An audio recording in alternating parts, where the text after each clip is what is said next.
नमस्कार। इस ब्रीफिंग में शामिल होने के लिए आप सभी का धन्यवाद। जैसा कि आप सभी जानते हैं, 22 अप्रैल 2025 को लश्कर-ए-तैयबा से संबंधित पाकिस्तानी और पाकिस्तान प्रशिक्षित आतंकवादियों ने भारत में जम्मू और कश्मीर के पहलगाम में भारतीय पर्यटकों पर बर्बरतापूर्ण हमला किया। 25 भारतीयों और एक नेपाली नागरिक को कायरतापूर्ण मौत के घाट उतार दिया गया। मुंबई के 26 नवंबर 2008 के हमलों के बाद यह भारत में हुई किसी आतंकवादी हमले में मारे गए आम नागरिकों की संख्या की दृष्टि से सबसे गंभीर घटना है।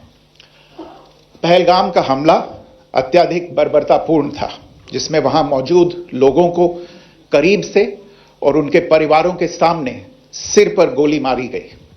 हत्या के इस तरीके से परिवार के सदस्यों को जानबूझकर आघात पहुंचाया गया। साथ ही उन्हें यह नसीहत भी दी गई कि वे वापस जाकर इस संदेश को पहुंचा दें।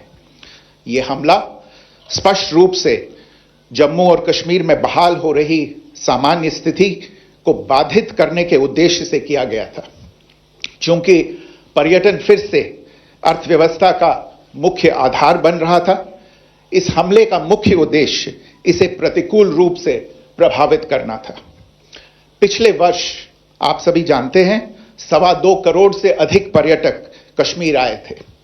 इस हमले का मुख्य उद्देश्य इसलिए संभवतः यह था कि इस संघ राज्य क्षेत्र में विकास और प्रगति को नुकसान पहुंचाकर इसे पिछड़ा बनाए रखा जाए और पाकिस्तान से लगातार होने वाले सीमा पार आतंकवाद के लिए उपजाऊ जमीन बनाने में सहायता की जाए।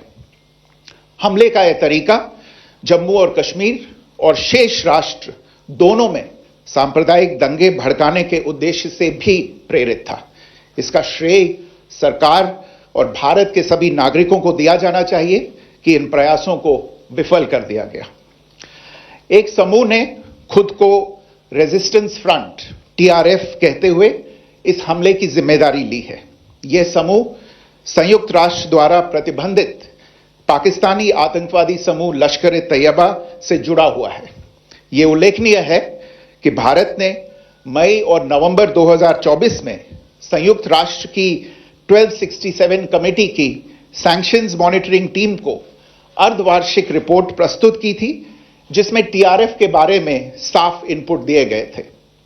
इससे पाकिस्तान स्थित आतंकवादी समूहों के लिए कवर के रूप में टीआरएफ की भूमिका सामने आई थी।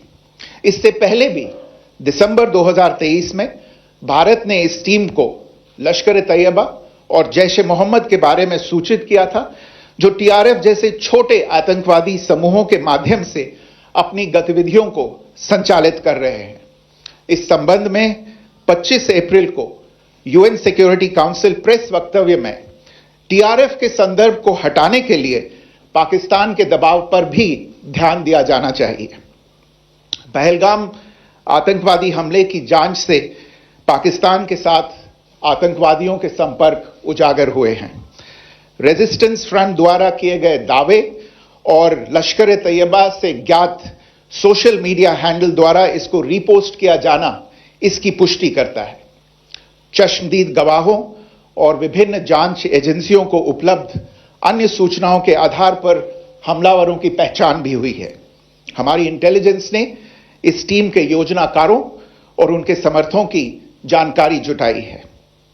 इस हमले की रूपरेखा भारत में सीमा पार आतंकवाद को अंजाम देने के पाकिस्तान के लंबे ट्रैक रिकॉर्ड से भी जुड़ी हुई है, जिसके लिखित और स्पष्ट दस्तावेज उपलब्ध हैं।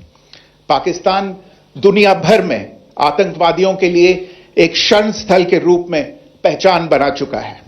यहां अंतर्राष्ट्रीय स्तर पर प्रतिबंधित आतंकवादी सजा पाने से बचे रहते हैं। इसके अलावा पाकिस्तान ने इस मुद्दे पर विश्व और फाइनेंशियल एक्शन टास्क फोर्स जैसे अंतर्राष्ट्रीय मंचों को जानबूझकर गुमराह करने के लिए भी जाना जाता है। साजिद मीर का मामला, जिसमें इस आतंकवादी को पाकिस्तान ने मृत घोषित कर दिया था और फिर अंतर्राष्ट्रीय दबाव के परिणाम स्वरूप वो जीवित पाया गया, इसका सबसे स्पष्ट उदाहरण है। यह स्वाभाविक है कि पहलगाम में हुए इस हमले से जम्मू और कश्मीर के साथ साथ भारत के अन्य भागों में भी आक्रोश देखा गया। हमलों के बाद भारत सरकार ने स्वाभाविक रूप से पाकिस्तान के साथ संबंधों को लेकर कुछ कदम उठाए। आप सभी उन निर्णयों से अवगत हैं जिसकी घोषणा 23 अप्रैल को की गई थी। तथापि यह आवश्यक समझा गया कि 22 अप्रैल के हमले के अपराधियों और उनके योजनाकारों को न्याय के कटघरे में लाया जाए। हमलों के एक पखवाड़े के बाद भी पाकिस्तान द्वारा अपने क्षेत्र या अपने नियंत्रण वाले क्षेत्रों में आतंकवादियों की इंफ्रास्ट्रक्चर के विरुद्ध कार्रवाई करने के लिए कोई स्पष्ट कदम नहीं उठाया गया है। उल्टे वो इनकार करने और आरोप लगाने में ही लिप्त रहा है।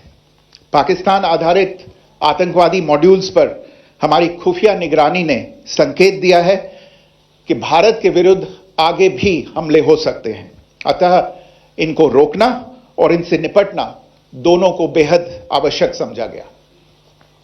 आज सुबह, जैसा कि आपको ज्ञात होगा, भारत ने इस तरह के सीमा पार हमलों का जवाब देने और उन्हें रोकने तथा उनका प्रतिरोध करने के अपने अधिकार का प्रयोग किया है।